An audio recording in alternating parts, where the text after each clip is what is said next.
Hello everyone, movie maniac channel में आपका स्वागत है। और आपको पसंद है फिल्म रिव्यूज़ या सिनेमा को beyond entertainment as a source देखने का, तब आप सही चैनल पे आए हो। और आज हम लोग रिव्यू करने वाले हैं द कश्मीर फाइल्स मूवी की। तो चलिए देखते हैं इस मूवी का ऑनेस्ट सिनेमैटिक रिव्यू। सबसे पहला पॉइंट इस मूवी में ये बोलना चाहूँगा, तो मुझे ये लगा कि ऑब्वियसली लो बजट इन्वॉल्व है, कुछ 14 या 18 करोड़ के बजट में ये बना है, तो बहुत ढेर सारे सीन के बीच में जो कट्स थे वो दे वर क्वाइट एविडेंट, तो वो पता चल रहे थे। दूसरा, एक जब सीन आता है इस मूवी में कि जब अनुपम खेर भाग रहे होते कश्मीर से अपनी फैमिली के साथ अपने ट्रक में बैठ के जा रहे होते, तो वहां पे जो ग्रीन स्क्रीन का यूज है वो ऑब्वियस दिख रहा था, पता चल रहा था। तो ये कुछ चीज़ें थी कि मतलब फिल्म में और ज़्यादा वो स्मूथनेस आ सकती थी, बट कुछ हो सकता है उनके कुछ रीजंस हो या वो उनको वैसी शूटिंग करना अच्छा लगता हो कि वो ज़्यादा कट ना लें, बट कुछ भी उनके रीजंस हो, बट ये यहाँ पे ये चीज़ स्मूथ हो सकती थी और बेहतर हो सकती थी। और मुझे क्या लगा कि जैसे इस फिल्म में 3 नैरेटिव साथ साथ चलते हैं। एक तो जो प्रेजेंट में कश्मीर में हो रहा था उस समय 1990s के टाइम में जो एक्सोडस हो रहा था, जो जेनोसाइड हो रहा था। एक जो जेएनयू में अभी हो रहा है, आज के ज़माने में हो रहा था, कृष्णा के साथ जो कंफ्यूज यूथ है। तीसरा, जहाँ पे मिथुन सर अपने दोस्तों के साथ बैठे हुए, वो लोग इंतजार कर रहे कि कब कृष्णा अपने दादा की अस्थियां को विसर्जित करने कश्मीर आएगा। तो जब ये तीनों नैरेटिव चलते तो बीच में कुछ पॉइंट तक ठीक चलता है, बट उसके बाद एक पॉइंट के बाद थोड़ा सा अननेसेसरी लगता है। जब मिथुन और उनके जो अलग मिथुन दा जो हैं और उनके जो दोस्त लोग जो बैठे रहते हैं, जो मूवी में है, वो उन्होंने भी ठीक किया, बट वही कुछ पॉइंट में वो सीन्स कट किए जा सकते थे, क्योंकि मूवी की लेंथ है अच्छी 2 घंटे 50 मिनट। अब वो 2 घंटे 50 मिनट उसको बहुत ज़्यादा लंबा नहीं मानता, क्योंकि इस मूवी बहुत ज़्यादा आपको एंगेज करके रखती है, बट हो सकती थोड़ी और छोटी हो सकती थी। क्योंकि ये मूवी एंगेज क्यों करती है, क्योंकि बहुत ज़्यादा इमोशनल हाईज और लोज से भरा हुआ ये सब्जेक्ट है,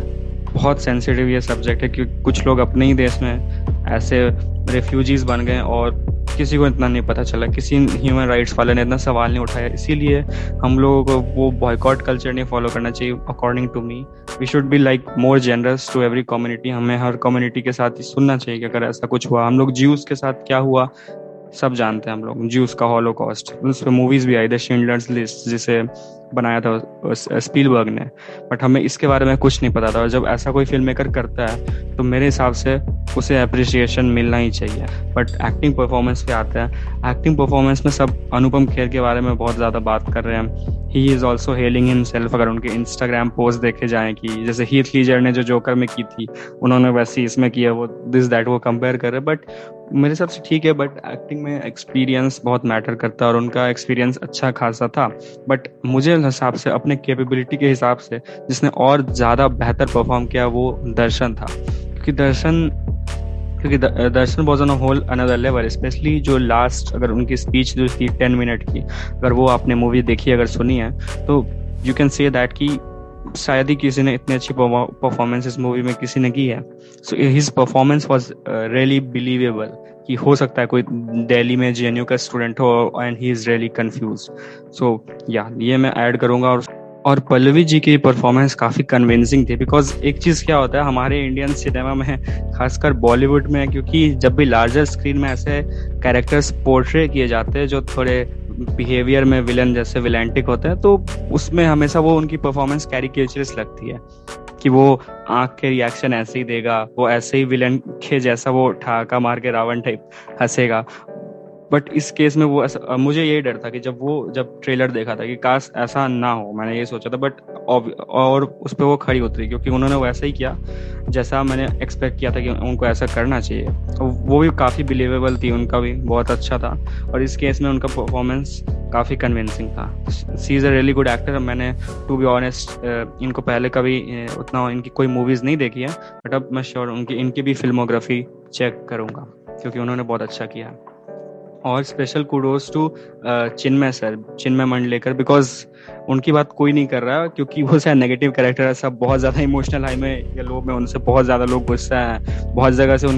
मुझे सुनने में आ रहा था, बहुत जगह से इन्हें धमकी मिल रही थी कि तुम दिखना मत, दिस दैट। ये भी बोल रहे थे इंटरव्यू में कि मेरे रिलेटिव से मुझे बोलते कि अभी कुछ दिन के लिए मत मिलो, but as many people will see it as a curse, but as an actor, एक एक्टर के लिए इससे बढ़िया कोई बात नहीं हो सकती, क्योंकि he is being a Marathi, उन्होंने कश्मीरी डायलेक्ट को बहुत अच्छे से पकड़ा है, एकदम रियल, वो एक सेपरेटिस्ट अलगाववादी नेता जो है कश्मीर के जैसे they sound, he was exactly sounding like them, and I sometimes feel he is under appreciated, because उन्होंने इससे पहले शायद मराठी फिल्म्स में वो करते हैं तो उन्होंने छत्रपति शिवाजी का किया था, और फिर वहाँ से यहाँ इज रियली उन्होंने बहुत अच्छा किया, and he deserves all the accolades. Rest बाकी लोगों का स्क्रीन टाइम काफ़ी कम था, थोड़ा मिथुन दा का तब भी ठीक ठाक था, बट बाकी लोगों का बहुत कम था, तो बट उनके मुझे थोड़ी जॉयफुल लगी उन लोगों की परफॉर्मेंसेस भी, खासकर मिथुन दा को इतने टाइम बाद बड़े स्क्रीन में देखना वाज क्वाइट रिफ्रेशिंग। एक चीज़ जो मुझे बहुत अच्छी लगी, जो मैं पॉइंट आउट करना चाहूँगा, जो हॉलीवुड की मूवीज़ में बहुत ज़्यादा होती है और हिंदी सिनेमा में, इंडियन सिनेमा में भी होनी चाहिए, वो ये चीज़ है कि जो वहाँ की लोकल लैंग्वेज है एकदम बिल्कुल उसे वैसे दर्शाना चाहिए, जैसे बहुत ज़्यादा कश्मीरी भाषा का बीच में प्रयोग है, खासकर जब अनुपम खेर अपनी फैमिली के साथ जब बात करते हैं तो वो ऑब्वियसली वो खुद भी कश्मीरी है तो वो कश्मीरी में ही बात करेंगे, तो बहुत, और जो कुछ कुछ सॉन्ग्स थे जब पंडित रेफ्यूजी बन गए हैं, जब वो रह रहे थे झोपड़ी में, तो वो लोग कश्मीरी में गाना गा के रोते थे, तो those are the scenes that I like, कि जो नुएंसेस है एक एक छोटी छोटी, वो फिल्म मेकर जो है विवेक अग्निहोत्री, उन्होंने कश्मीर का बहुत अच्छा पकड़ा, हिंदी में वो ज़बरदस्ती हर सीन को नहीं करने की कोशिश की, ये मुझे बहुत अच्छा लगा, तो खासकर जब अनुपम सर खुद भी कश्मीरी है, अनुपम सर, और फिर जो भाषा सुम्बली जी है वो भी कश्मीरी है, तो ये दोनों ने तो प्रॉब्लम ही नहीं था कश्मीरी में बात करने में। And special kudos to the director, क्योंकि बहुत वेल रिसर्च फिल्म है, एक एक जो भी विक्टिम थे उनकी फैमिली से बात करना, जैसे कि उनके इंटरव्यूज में देख रहे थे कि उन्हें 4 साल लग गई, 700 टेस्टिमोनियल वीडियो उन्होंने रिकॉर्ड किया आज तक, तो ये सब चीज़ें हैं जो